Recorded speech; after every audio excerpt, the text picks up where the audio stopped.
Welcome, welcome, welcome in, everyone. Welcome to Care Concierge with Care Patrol, where education is the heart of everything we do. We're happy to have you here with us today, and we appreciate everything that you do each and every day. I hope you are enjoying this glorious fall weather. It seems like fall weather, it seems like fall, and I hope it's treating you well. If you are new to Care Concierge or Care Patrol, and some of you are, although I see many friendly and familiar names. If you're new, we are like a real estate agent or a healthcare agent, a real estate agent for healthcare. So we help people understand what options are in front of them, what the trajectory looks like on the healthcare continuum, what things are paid for by what insurances or not, and how to move forward. And we do all of that at no charge. We're paid if those clients need and end up going to assisted living, but many of them do not. So we generally end up just doing a lot of pro bono work, but that's why we're here. Uh, Thank you, Ms. O'Shields, for letting me know. If you're new to us, we are accredited by the Alabama Board of Social Work and also the Alabama Board of Nursing Practitioners. And each of those boards tells us that this course is approved for 1.0 contact hour. In order to receive credit, in order to receive a certificate, you must complete the online evaluation. It will be open until 8 o'clock tonight, and it is password protected. And the reason that we password protect it is that the Board of Social Work will then count this hour as a live hour or a classroom hour and not a recorded hour or a video hour. So this is a live class for social workers because we have a password protected evaluation that's open until 8 o'clock tonight, which you must do whether you are a nurse or a social worker or even a physical therapist. If you're on the line, you must do the evaluation to receive the certificate. Some of you are on the phone, I see. I'm going to read to you the evaluation link for you to write down since you're probably unable to see it on this screen. The link, if you're ready to make note of it, the link is https://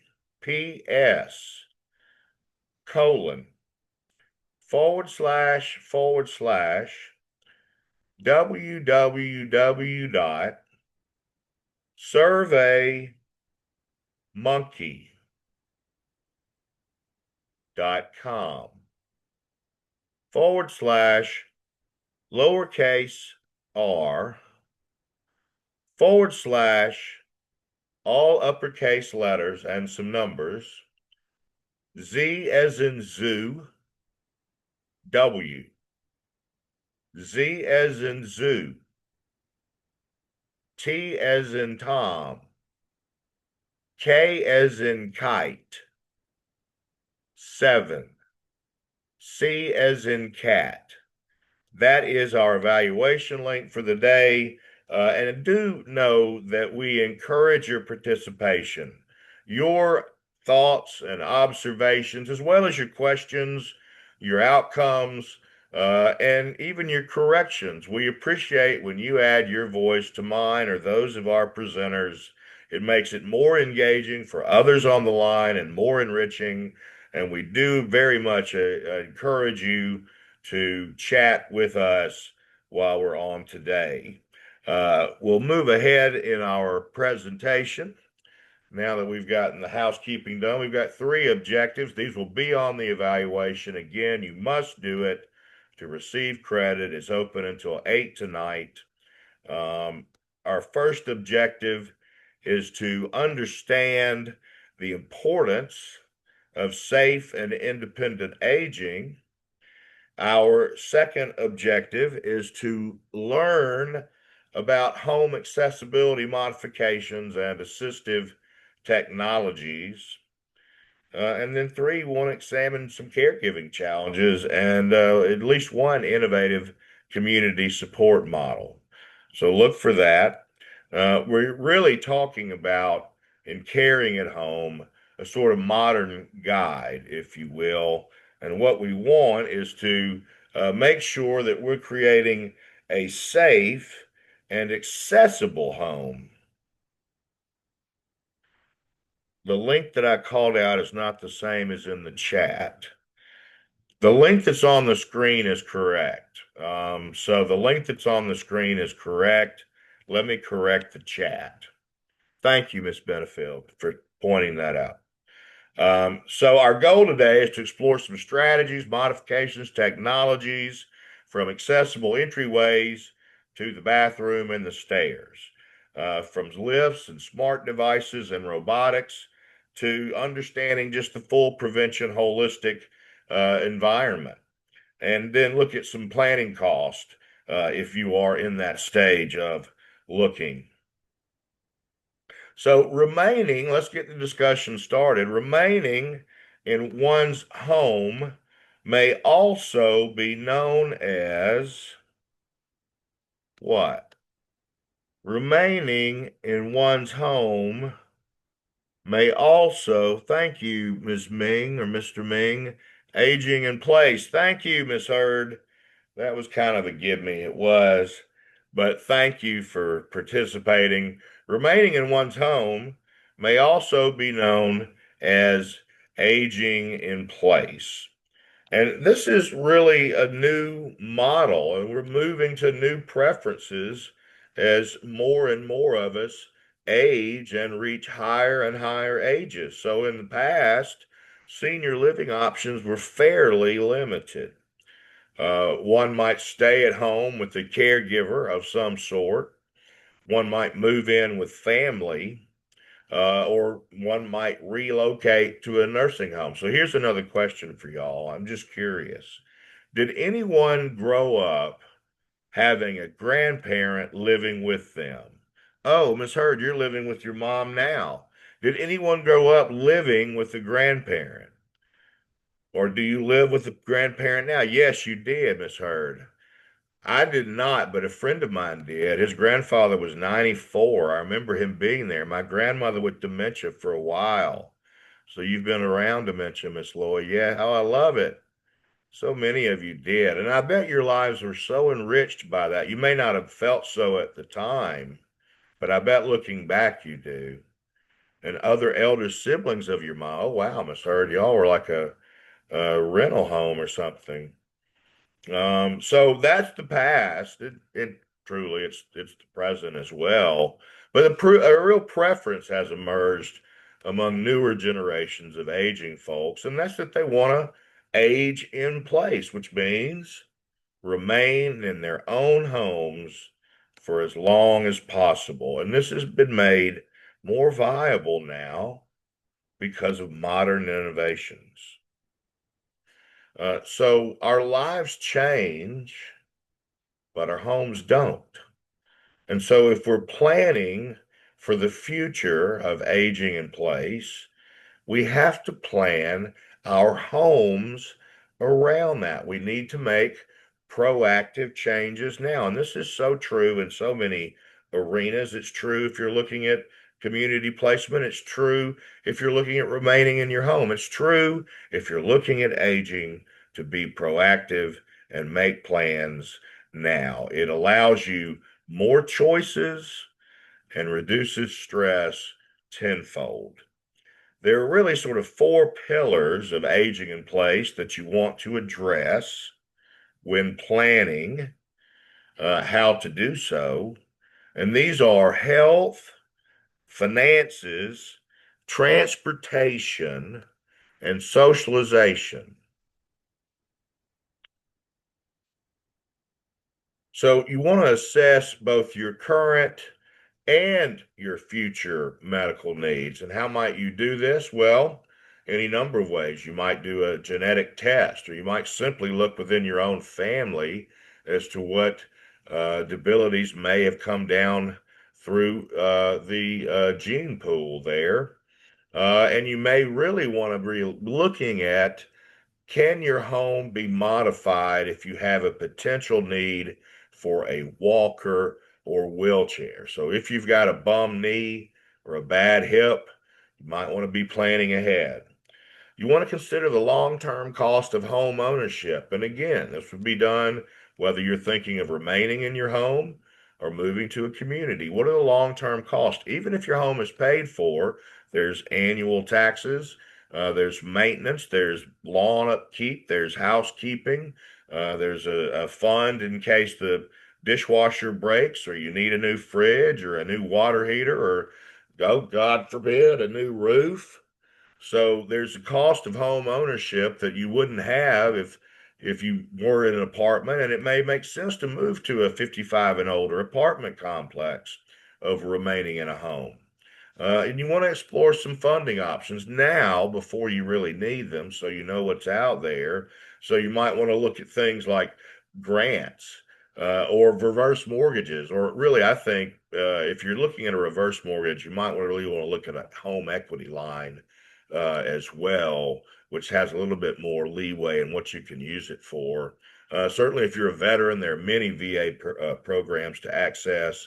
And then if you have below $2,094 in monthly income and below $2,000 in assets and are homebound, you might look at Medicaid waiver services. Transportation, you want to plan for that time when you won't be or might not be able to drive, when it's no longer an option for you for whatever reason. And you want to see, is there public transport that I can access? Or is there a ride sharing program? What is out there? And then socialization. How many times do we see someone like Bear Bryant comes to mind, who retires and is dead 6 months later? We've got to find ways to stay plugged in when we retire, when we age, or we'll become isolated. Loneliness is a significant health risk. Some of you may have been on our CEU about the loneliness epidemic. Our former Surgeon General had listed it as an epidemic, the loneliness epidemic, and the results of which were the equal of smoking 2 packs of cigarettes a day. And how do you know you might be lonely? Well, the question would be, if you had to move today, who would you call or who could you call to move you? And if you might struggle with finding someone to move you, you might need to get out and socialize a little more. See, we have a comment. Let me see if I can get to it. Oh, I'm sorry, I'm messing up here. Sorry, this is a little long. We actually moved to Alabama from Oregon in 2022 and brought mom too, as no one left in Oregon to care for her.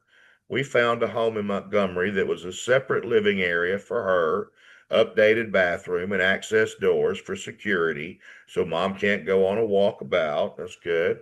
Found a portable wheelchair ramp. Now we have 24/7, 365 caregivers for her as she is now bedridden. Well, I'm glad you've taken care of her in that way. That's quite an expense and quite a lot to take on. And then we want to move forward and ask you this. As we're planning for the future, maybe we ought to think about, what is the leading cause of death? What's the second leading cause of death?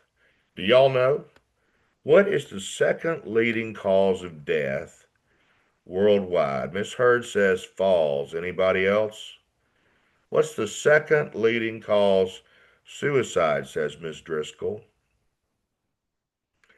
The second leading cause of death worldwide. Miss Hurd, you're on a roll. accidents, you're on a roll. And it's actually called a silent epidemic. It's devastating. Over 34,000 aging adults over 65 died in 2019 due to falls, according to the CDC. Globally, falls are the second leading cause of accidental injury deaths globally. Adults over 60 suffer more fatal falls than any other age group, and these falls cause more years of life with a disability than does auto injuries, drownings, poisoning, and burns combined. Now, here's a further sobering statistic. On average, about 20 to 30% of aging adults who fall and break a hip or break a hip and fall will pass away within 1 year. Now, those who do not opt for surgery will likely, 70% will likely pass away within 1 year. So, falls are a major concern as we are thinking about aging in place. Why do these falls happen? Well, the CDC lists several factors. There are individual factors like lower body weakness, which can be brought about like things like vitamin D deficiency. Vitamin D not only helps dense your bone density, it also helps strengthen the muscles in your core, which helps with your posture, which helps with your walking. There are difficulties with balance, sometimes caused by medication use. Look at the contraindications on many medications may cause dizziness. They may have vision problems, or they may have foot pain or improper footwear. There are environmental hazards that cause falls in aging adults' homes, and those would be things like uneven steps or throw rugs or oftentimes a pet. Then there are what we like to say are three systems of balance that help you to prevent falls. These were offered up by a doctor of physical therapy, Lauren Zilka, and she states that the three systems of balance are: one, visual, so it's seeing your body and environment. So anyone may be having vision problems, macular degeneration, might have a hard time seeing and therefore have balance issues. Somatosensory, which is feeling your body and the ground. So someone suffering from neuropathy may have difficulty with somatosensory perception of balance. And then there's vestibular, which is perceiving your body within the space around it. And you would understand that people with dementia oftentimes have difficulty with balance in this way. What are some actionable strategies to prevent falls at home? What are some actionable strategies to prevent falls at home? Oh, Miss Bing, I always ask families to remove bed frames. That's great. Clear pathways in the home, remove rugs, take up rugs. Yes, all good answers. Thank y'all for participating today. It makes it so much more fun. I hope it's fun for y'all. So, yeah, and here's some other things. We want to reduce alcohol. I guess we've all been told, but let me say it again. As we age, our bodies metabolize alcohol differently. So we need to decrease our consumption, or we will see increased impairment on what we used to think was just fine and increase our fall risk. Targeted exercise. So, walking is certainly a great exercise, but if you're in a class, say at a local gym, the YMCA, for example, for 3 to 5 times a week in a guided program, you can improve your balance and endurance. And there are balance programs at places like the Y. Medication review: anytime you buy something over the counter, and even fairly routinely when you get something new filled, have your pharmacist check for contraindications, particularly looking for things that make you dizzy. And then medical interventions, maybe add vitamin D to your diet or look at other things in medical interventions with your doctor that may help you with your balance. And then, as we saw in the chat room, make your home a hazard free zone because you know that this is the leading cause of hospitalization and the loss of independence for older adults are these falls.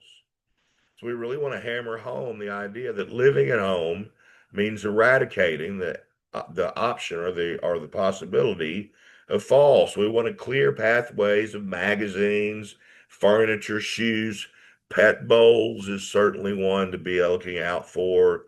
Rugs and cords, power cords across paths, you see that often in homes. Thresholds at doorways, you can lower those. They have lower zero thresholds you can install instead, and it really doesn't require a lot of carpentry knowledge to do so.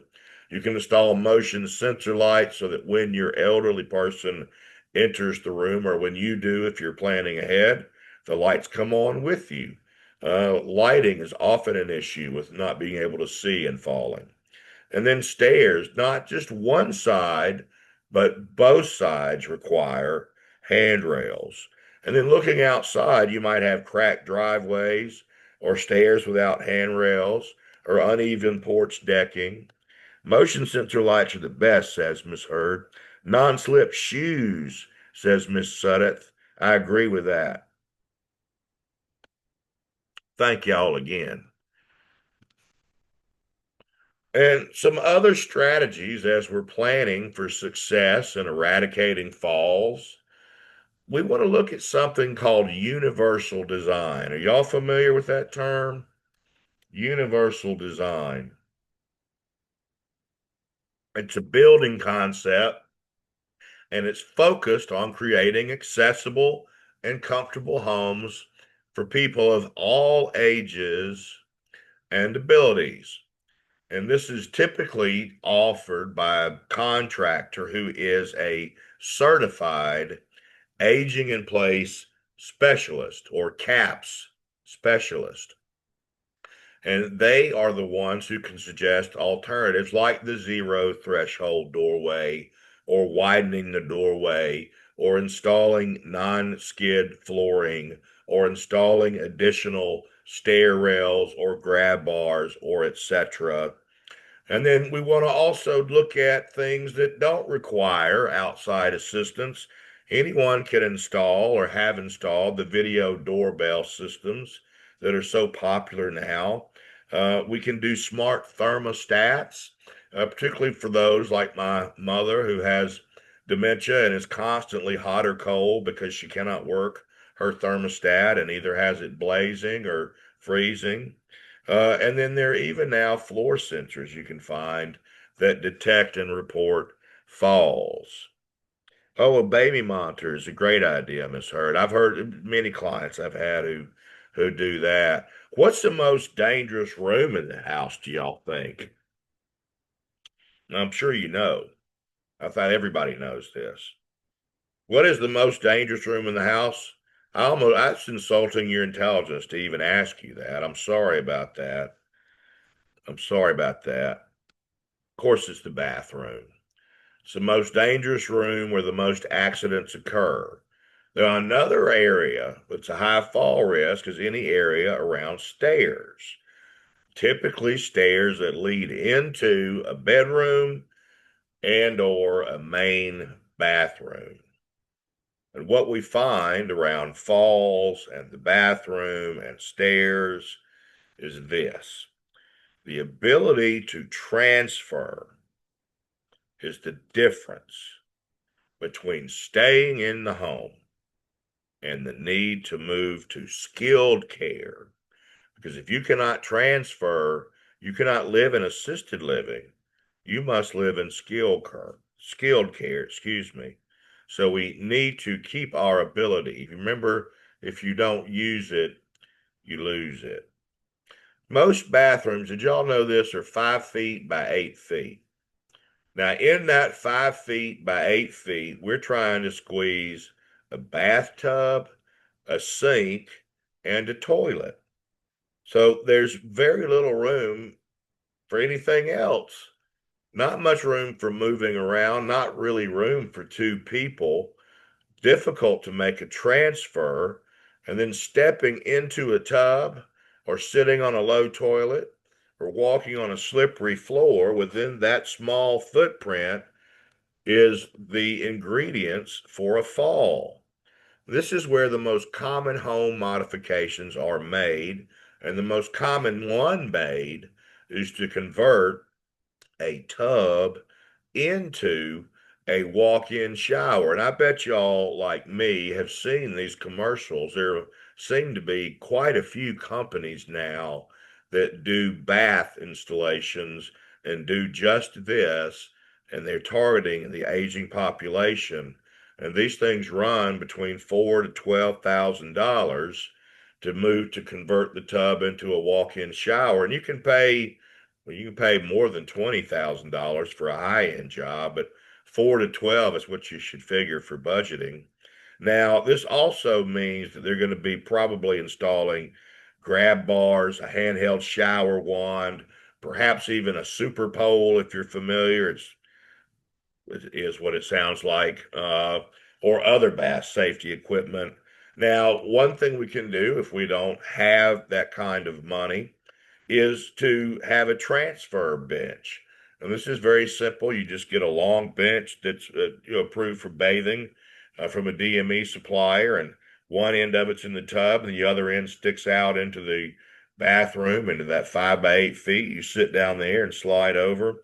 But the thing about this is, you may find that there are some grants, certainly if the VA offers, or maybe even Medicaid waiver programs offer, that may pay for these bath modifications. How many times does someone in a wheelchair transfer daily? Remember, we said if you cannot transfer, then this is when you must leave home. You cannot safely transfer. That's the difference between living at home and having to live in skilled nursing. How many times would you guess someone in a wheelchair transfers daily?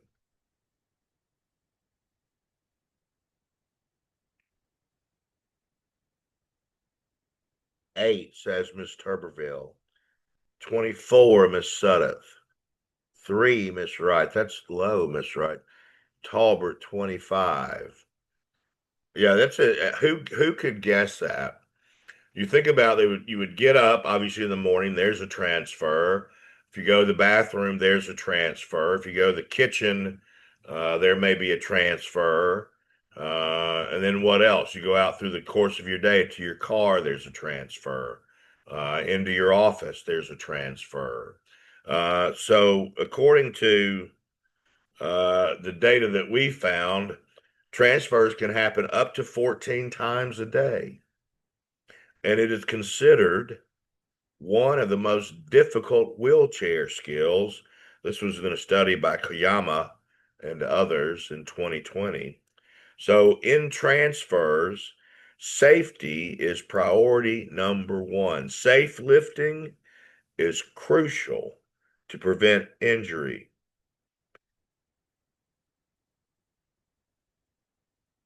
So, there are now available lift and transfer systems that allow folks who are wheelchair bound to slide into their bed and into the bathing area or to the toilet. And some of these require caregivers' use, like a Hoyer lift, and others do not.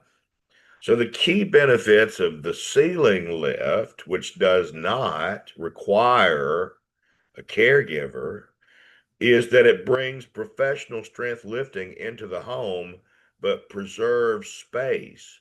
It enables transfers to multiple locations, whereas a Hoyer lift could hardly be moved around one's house. It allows for independence and it maximizes floor space. Now, the installation of a fully installed system can be anywhere on the low end from around $4,500 to over 12,000. And the complexity is what drives the cost. So, for example, a 90-degree curve might add as much as $1,500 to the overall cost. I know that these can be paid for by at least three different VA grants and Medicaid waiver programs if you have a physician statement of need.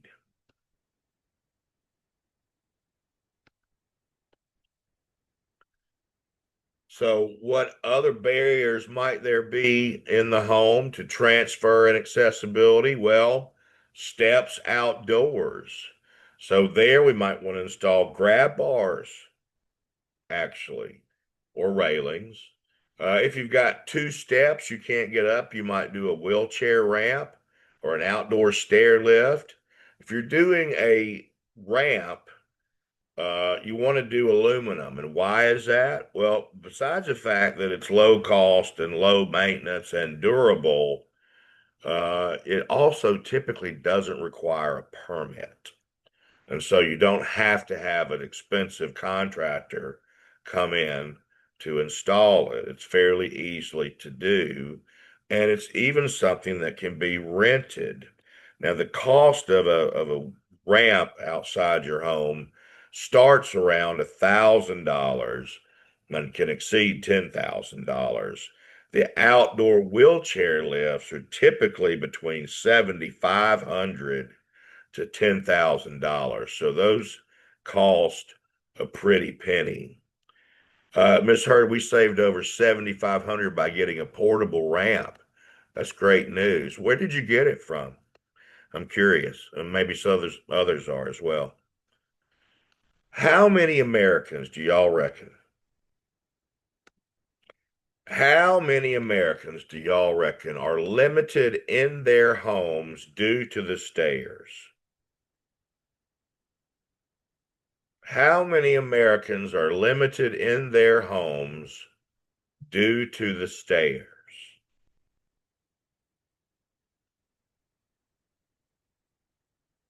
Oh, wow, these percentages are everywhere. 70%, 73%, 35, 60, 25, 35.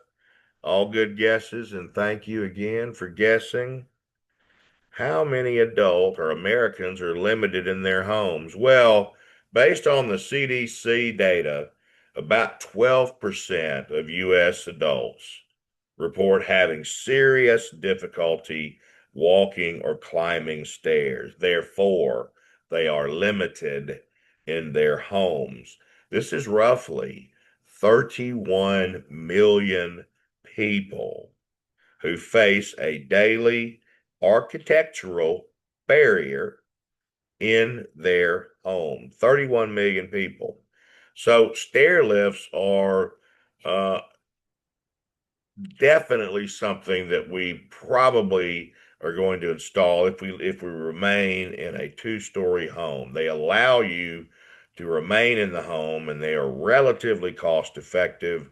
The battery powered chairs are safe. They're installed on tracks that adhere to the steps themselves. They have a swivel seat for easy transfers, and they have all sorts of safety options. They can fit any kind of stairs, including, as we said, outdoor, including curved. And they also can be rented as instead of purchased. Now, the average cost of these range from 3,000 for an indoor unit to about 15,000, but most people spend between 4 and 7,000 on a stair lift. Now, some people that have multiple stories and multiple wallets might want to look at a luxury, which is a residential elevator. These are sophisticated solutions for multi level homes. They're typically customized to meet the decor of the existing home. There's sort of three common types of elevators, and I've heard more and more about these being installed. So there's a fully enclosed traditional type elevator. There's one that simply goes through the floor, so there's really basically a hole in the floor. And then there's one that's panoramic glass, and this is sort of the modern look. And they can be configured to make as many as six stops. So you could have a six-story home, and the cost range from 30 to $60,000. Now, this would be cost effective if you averaged it out over the years against the cost of living in a community or possibly against the cost of building a single story house. But I think this is, for those people that have the money and love their house and can do it, and they do it. So, what other hazards might there be? We've discussed falls at length and ways around falls and tools to avoid falls. But what other hazards might there be that we need to consider with remaining in our home with care? What other hazards might there be that we need to consider?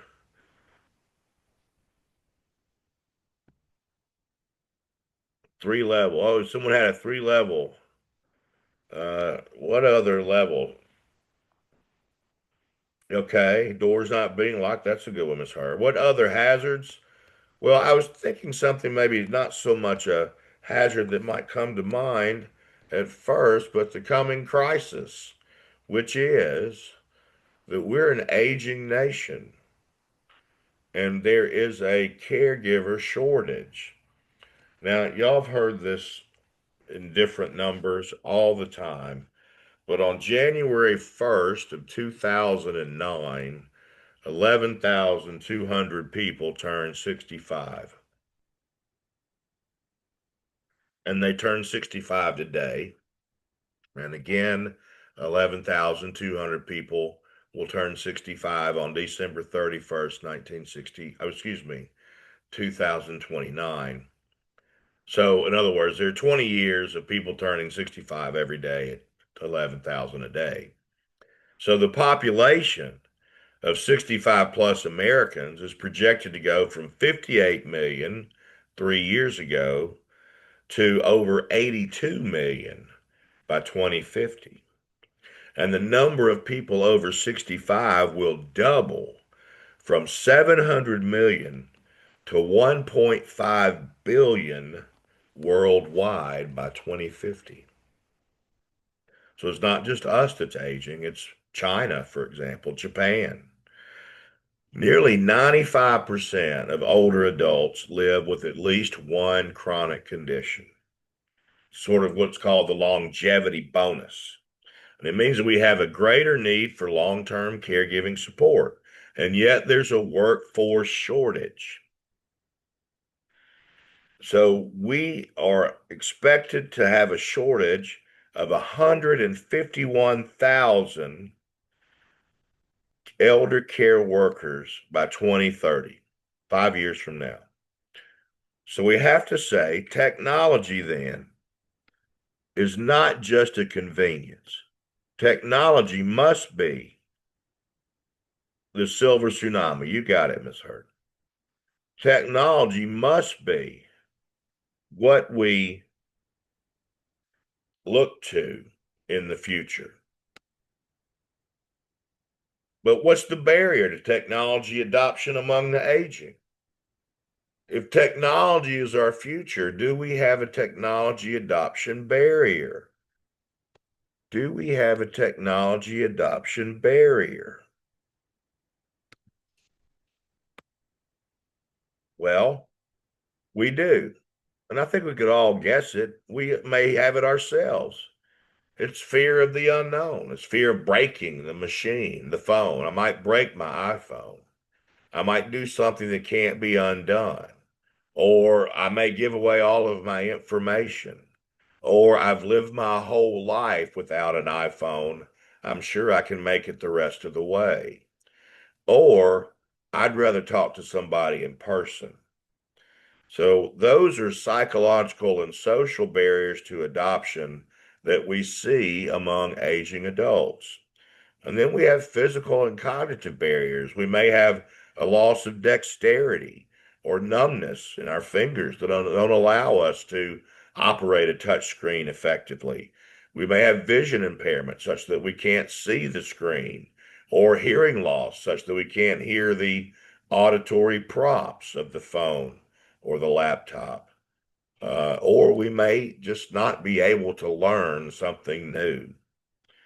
Now, there is a high cost to this.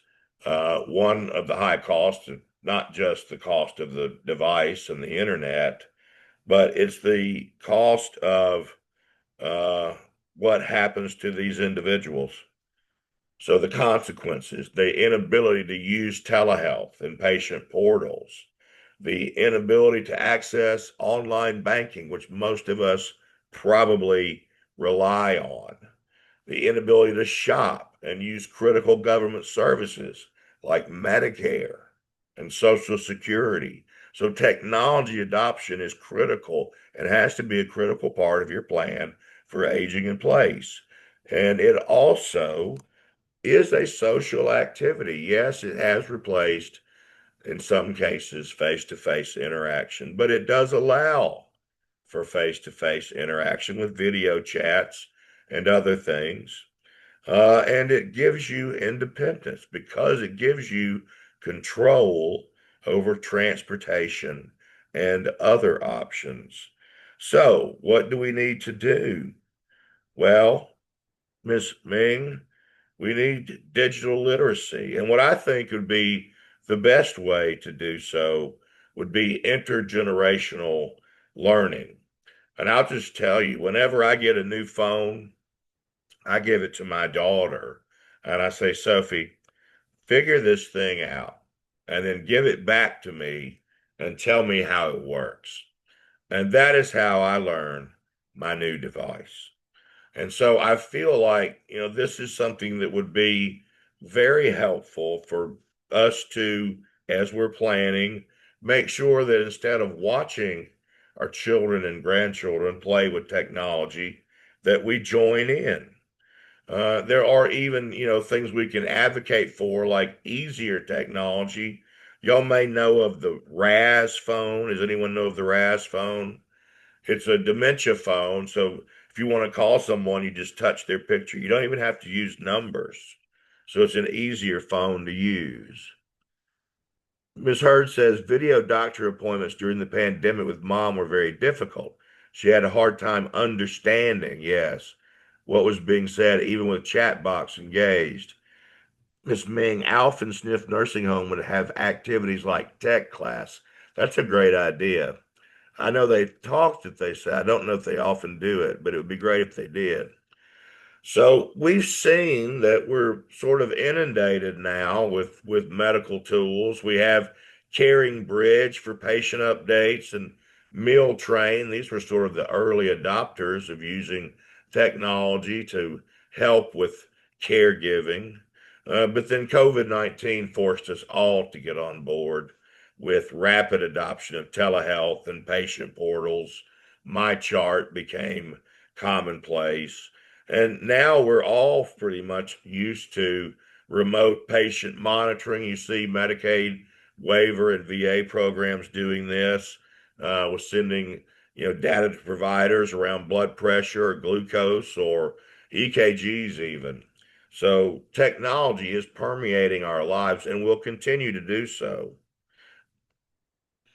It was popularized during the pandemic. And what's interesting, really, I think, is that adoption among the aging is increasing, and aging folks are generally report being satisfied.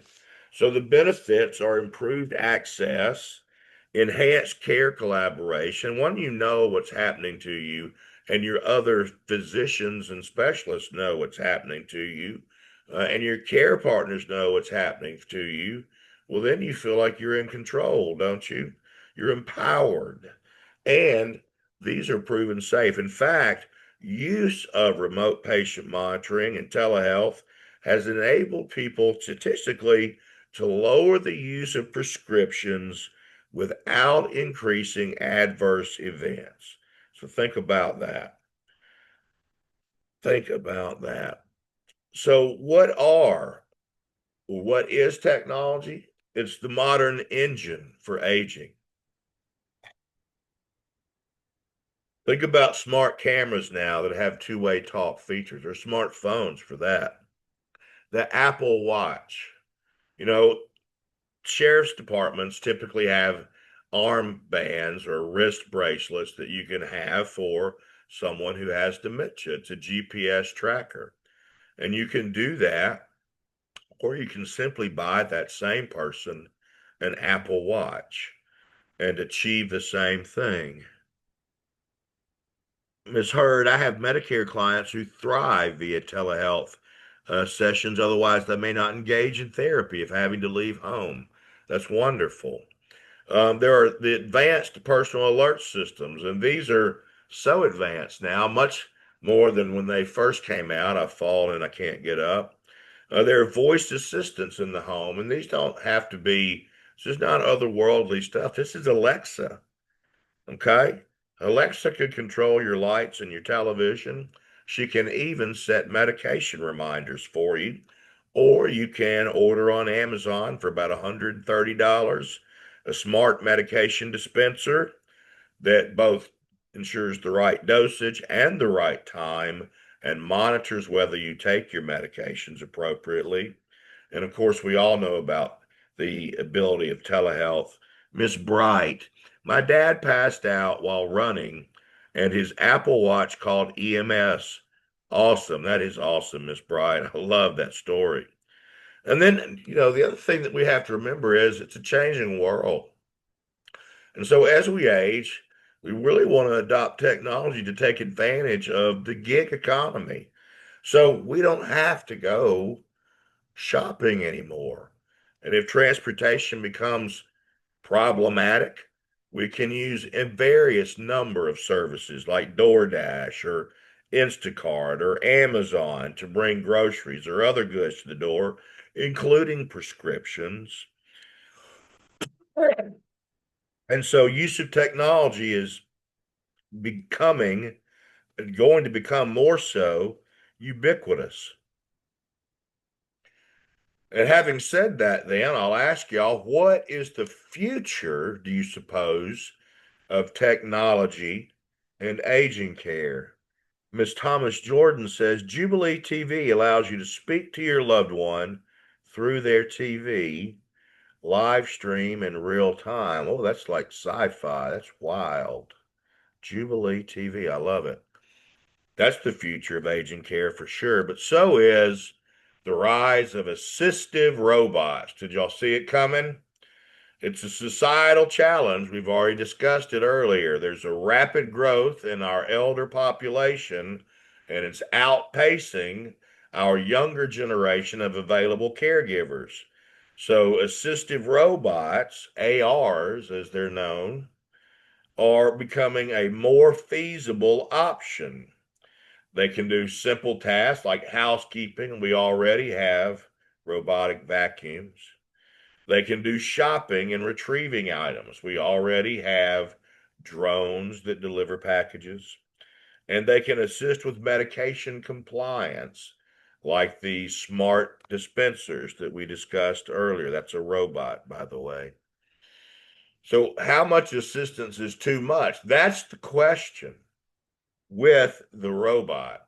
How much assistance is too much? This is the core conflict that is the development challenge of this industry, which finding the right balance between how much assistance the robot provides and how much independence is allowed the user. So the cost of too much automation is that it reduces the older adults' physical and mental workload. And as we said earlier, and we've all heard, if you don't use it, you lose it. And this can be the risk. Now, the cost of too little automation on the part of the AR would be that it creates a high workload and a physical strain that could cause what?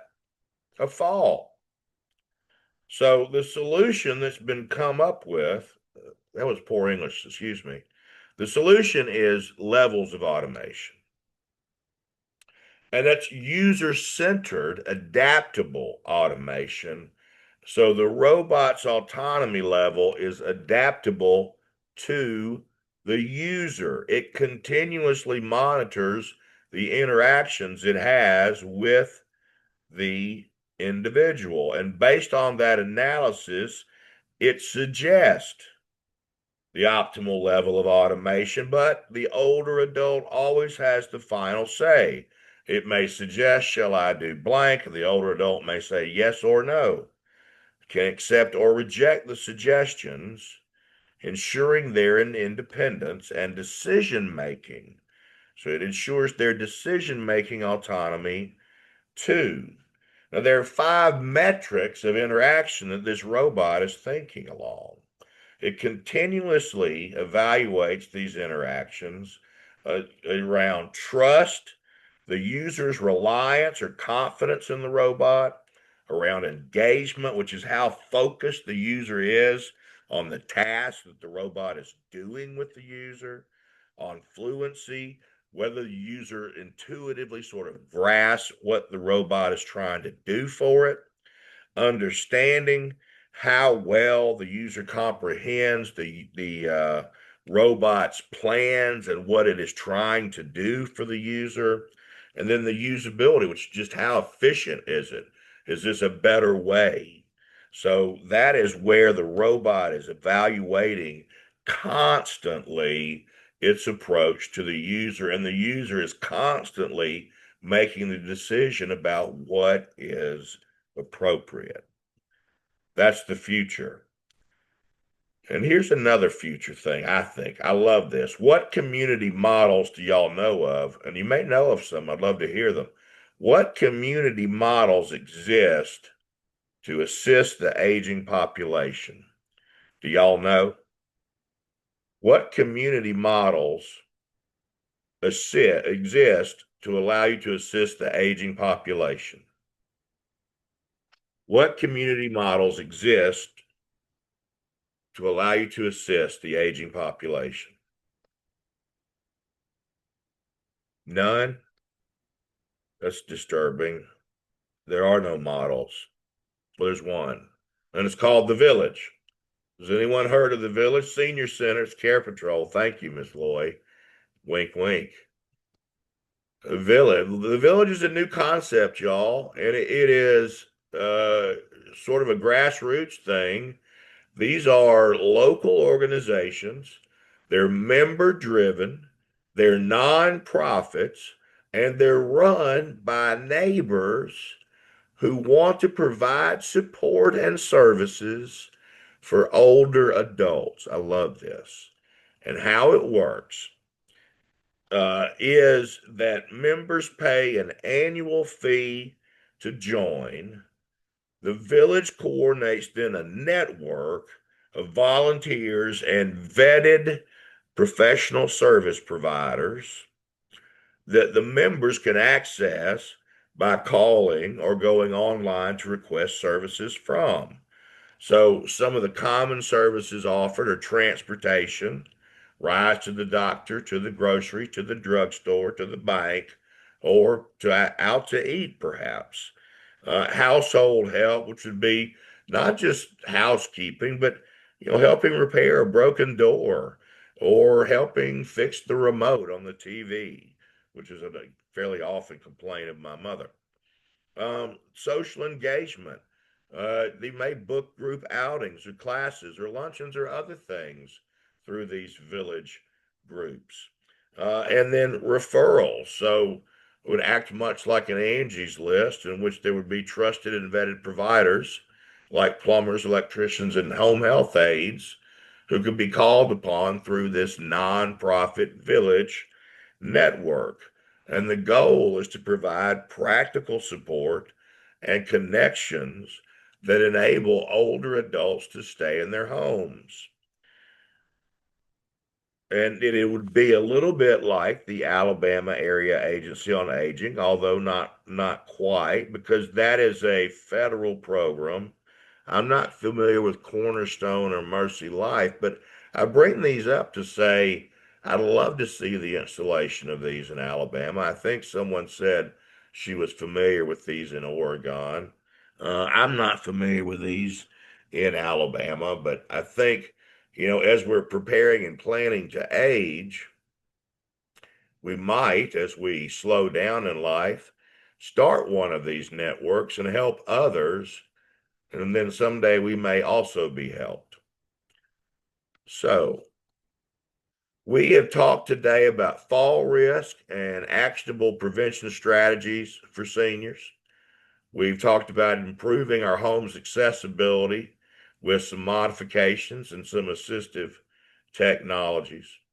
We've embraced aging in place through planning and health and finance and planning for social needs. We've talked about leveraging technology uh, for the lack of caregiving support in the future. And we've looked at the village model and robotics and how these new models may affect us as we plan for aging in place. Our CEU code word today, password for the evaluation, is heart, as in home is where the heart is. Capital HEART. Heart is the password. You must do the evaluation to receive a certificate and receive credit for today's course. The evaluation will be open until 8 o'clock tonight. The link is https colon // www.surveymonkey.com /lowercase r / all uppercase letters with numbers Z as in zoo, W, Z as in zoo, T as in Tom, K, 7, C as in cat.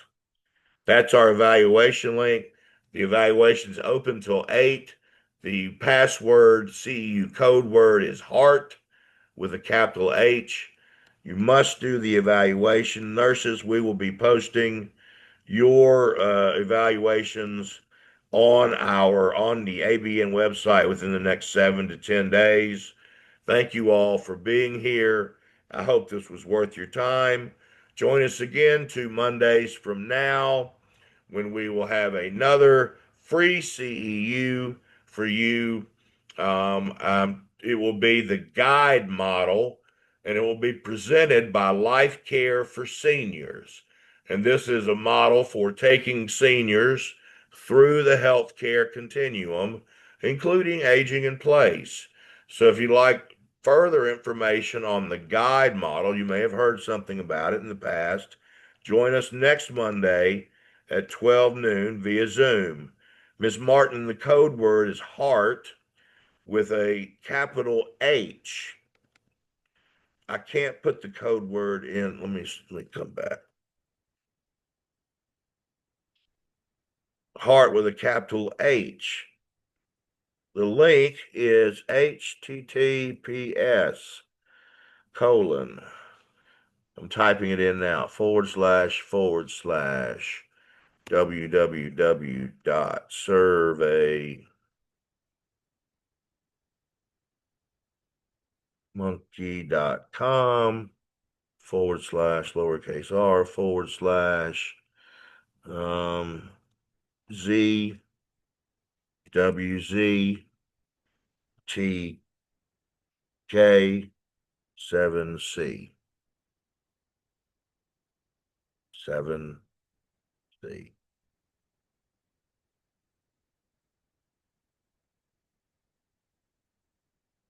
All right, I've put the link in the chat room.